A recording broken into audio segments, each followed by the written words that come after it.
ng Palo Lady. Pa-subscribe naman po dyan.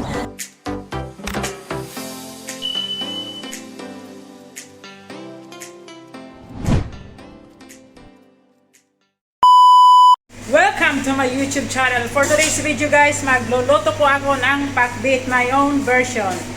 Let's get started guys. Guys, ang aking vegetable, ayan. Look at it guys.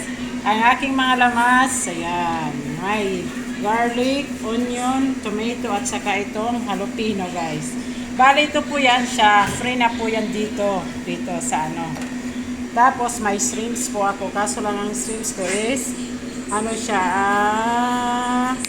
frozen. Pero maluluto na rin yan guys pag yan ko sa pan.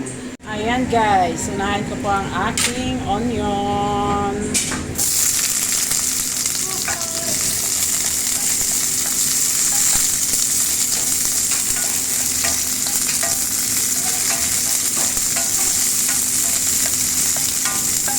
Bali, oil po ang ginamit ko, hindi po yan butter guys.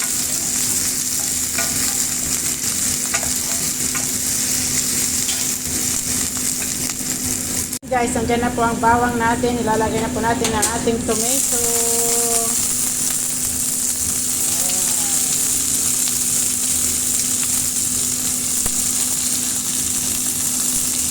Ayan guys, ano lang natin, halo-haloin lang po natin.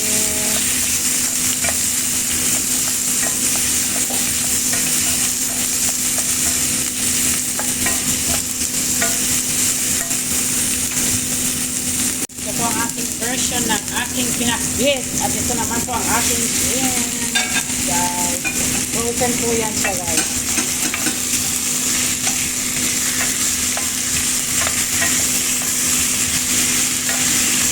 Hintayin po natin na siya ay mag-hiwa-hiwalay. Parang love life lang po yan guys. Minsan po naghihiwa-hiwalay ang mag-karelasyon. Guys, bali inuna ko po ang pumpkin po kasi di ba guys matagal po ito siya maluto. Yan. Lagyan ko ng konting soy sauce. Yan. And then dagdagan ko siya ng water. Dagdagan po natin siya ng water.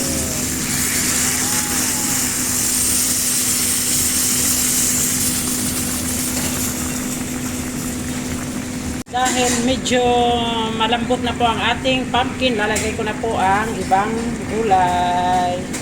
Guys. Bali ang eggplant dito ko muna, hindi ko muna, panghuli ko na lang yan kasi madali man lang kasi yan siya maluto.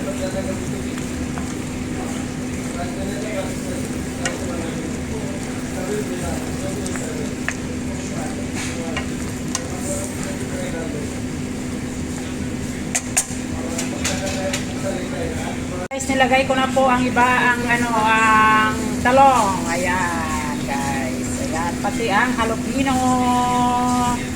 Ayan, guys. Ready to serve na po ang aking ginisang gulay. Happy lunchtime, everyone. Mabuhay pong mga OFW.